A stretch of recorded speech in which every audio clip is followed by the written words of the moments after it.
ये हमें क्वेश्चन दिया है जिसमें हमें मैन्युफैक्चरिंग अकाउंट भी बनाना है, ट्रेडिंग एंड पीएनएल भी बनाना है और फिर बैलेंस शीट भी बनानी है। तो यहाँ देखिए हमें ओपनिंग स्टॉक दो चीजों का गिवन है, एक रॉ मटेरियल का, एक फिनिश्ड गुड्स का। रॉ मटेरियल का जो ओपनिंग स्टॉक है मैन्युफैक्चरिंग में चला जाएगा, फिनिश्ड का ओपनिंग स्टॉक ट्रेडिंग में चला जाएगा। इसके बाद हम एडजस्टमेंट्स देख लेते हैं। जो फिनिश्ड गुड्स का स्टॉक है, क्लोजिंग स्टॉक, ये एक तो ट्रेडिंग में जाएगा और दूसरा बैलेंस शीट में जाएगा। प्रोविजन फॉर डाउटफुल डेट्स जो हमें बनाने हैं, ये हमारा पीएनएल और बैलेंस शीट में जाएगा। डेप्रिसिएशन भी हमारा पीएनएल और बैलेंस शीट में जाएगा। अक्रूड कमीशन और इंटरेस्ट अक्रूड ऑन इन्वेस्टमेंट, ये भी PNL and balance sheet. Outstanding salary और प्रीपेड इंटरेस्ट भी पीएनएल और बैलेंस शीट में जाएगा। मतलब ट्रेडिंग अकाउंट के रिस्पेक्ट में हमारे पास सिर्फ एक एडजस्टमेंट है, क्लोजिंग स्टॉक की। तो हम सबसे पहले जो बनाएंगे अपना मैन्युफैक्चरिंग अकाउंट बनाएंगे और वहां से हम cost of production find out करेंगे। तो ये है हमारा मैन्युफैक्चरिंग अकाउंट। मैन्युफैक्चरिंग अकाउंट का debit, credit, particulars, amount, particulars, amount. अब सबसे पहले हम जो हमारा रॉ मटेरियल का ओपनिंग स्टॉक है वो यहाँ डाल लेंगे। तो रॉ मटेरियल का ओपनिंग स्टॉक है हमारा 525,000, that means 5,25,000.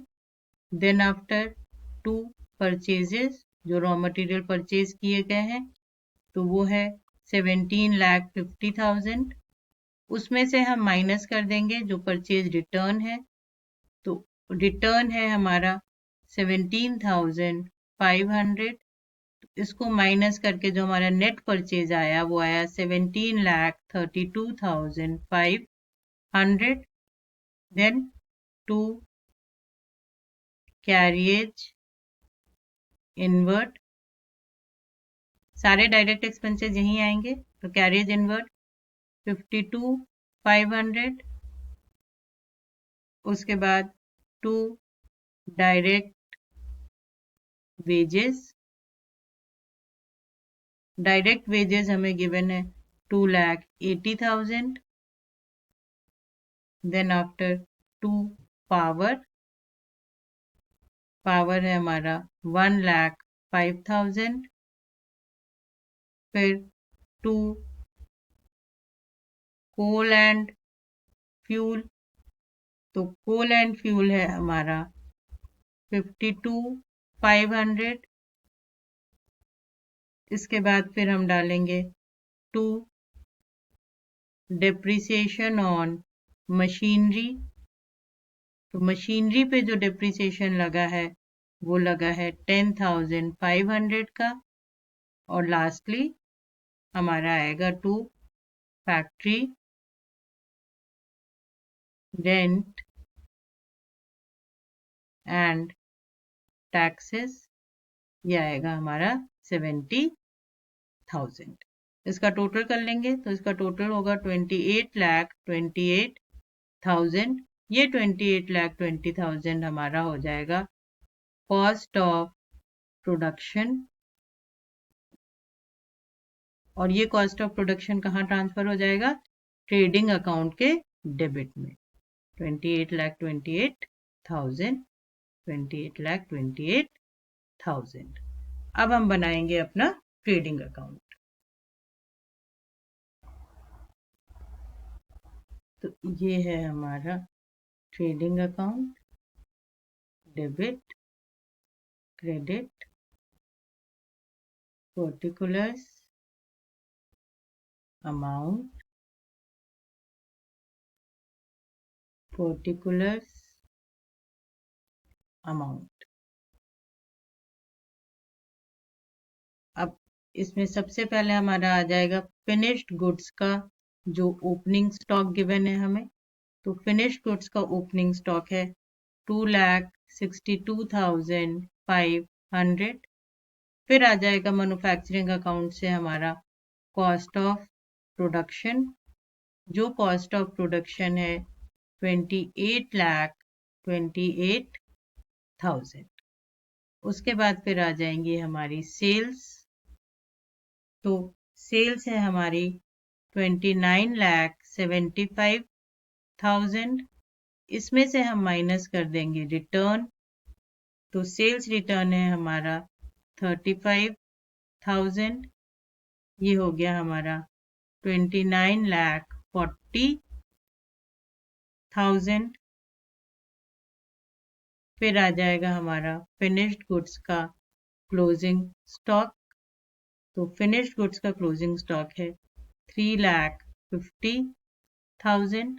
अब यहाँ से हमारे क्रेडिट साइड का टोटल हो गया 32,90,000।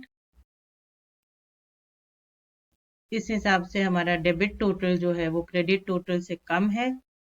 इसलिए यहाँ पे हमें क्या मिल जाएगा, ग्रॉस प्रॉफिट, जो कि हो जाएगा 1,99,500। इसको हम ट्रांसफर कर देंगे पीएनएल। और अब हम बना लेते हैं अपना पीएनएल अकाउंट। तो ये है हमारा profit and loss account.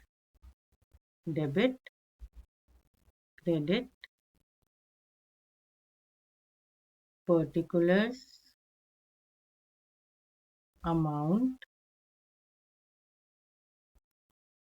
Particulars, amount. सबसे पहले हम ट्रांसफर कर लेते हैं बाय ग्रॉस प्रॉफिट। तो ग्रॉस प्रॉफिट है हमारा 1,99,500। उसके बाद फिर हम इनकम की को ट्रांसफर कर देते हैं, तो by accrued commission. Accrued commission है हमारा 43,750। देन बाय अक्रूड इंटरेस्ट, जो कि है हमारा 52,500। अब हम सारे एक्सपेंसेस की एंट्री करते हैं। तो to carriage outward, carriage outward है हमारा 24,500। देन टू डिस्काउंट, जो है हमारा 10,500। Then to commission,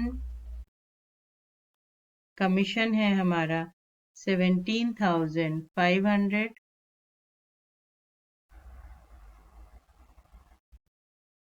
then to dividend, dividend है हमारा 14,000।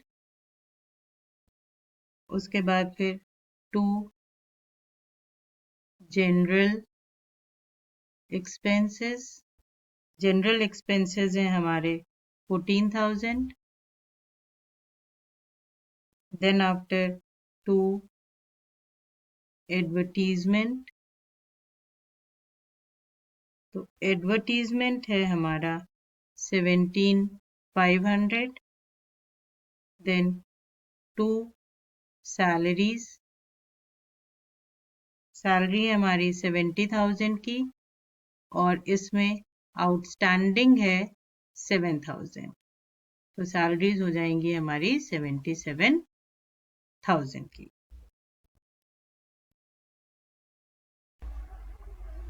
फिर हमारा आ जाएगा इंटरेस्ट। तो इंटरेस्ट है हमारा 24,500, और इसमें से प्रीपेड है हमारा, प्रीपेड जो है वो सब्ट्रैक्ट कर देंगे 5250। तो हमारा करंट पीरियड से रिलेटेड आ जाएगा 19,250। Then after to bad debts, bad debts आ जाएगा हमारा 7,000। ओल्ड प्रोविजन और न्यू प्रोविजन दोनों सेम है, तो उसकी एंट्री करने की कोई जरूरत नहीं है। देन टू डेप्रिसिएशन ऑन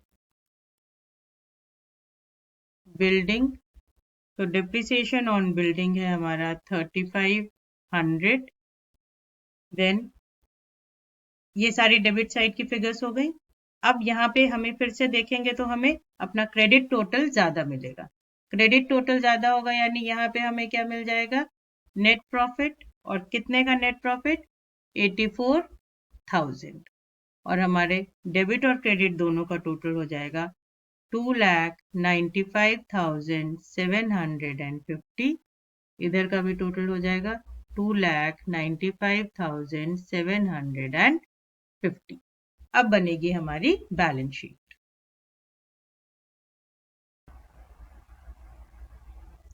तो ये है हमारी बैलेंस शीट।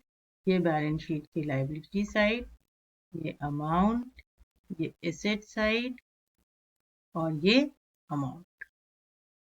तो पहले लायबिलिटी साइड की सारी एंट्रीज कर लेते हैं।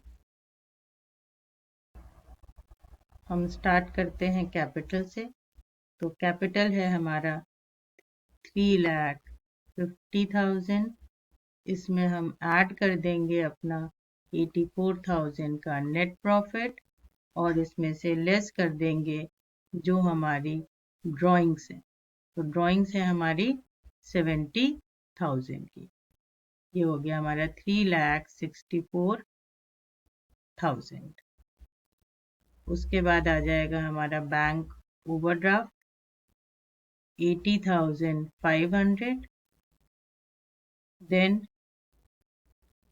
जो हमारा लॉन्ग टर्म लोन है, तो लॉन्ग टर्म लोन है हमारे 7 लाख का। उसके बाद फिर आउटस्टैंडिंग सैलरी जो 7,000 है। देन आफ्टर क्रेडिटर्स, और क्रेडिटर्स हैं 1,75,000। फिर बिल्स पेबल जो है 84,000। तो ये सारी लायबिलिटी साइड के फिगर हो गए। अब हम बनाते हैं अपनी एसेट साइड। तो एसेट साइड में सबसे पहले प्लांट एंड मशीनरी 1,05,000। इसमें से माइनस कर देंगे डेप्रिसिएशन 10,500। तो हमारे प्लांट एंड मशीनरी का अमाउंट हो जाएगा 94,500। फिर लैंड एंड बिल्डिंग 3,50,000। इसमें से हम डेप्रिसिएशन माइनस करेंगे 3,500 और वो आ जाएगा हमारा 3,46,500। Then furniture and fixtures 52,500। उसके बाद हमारी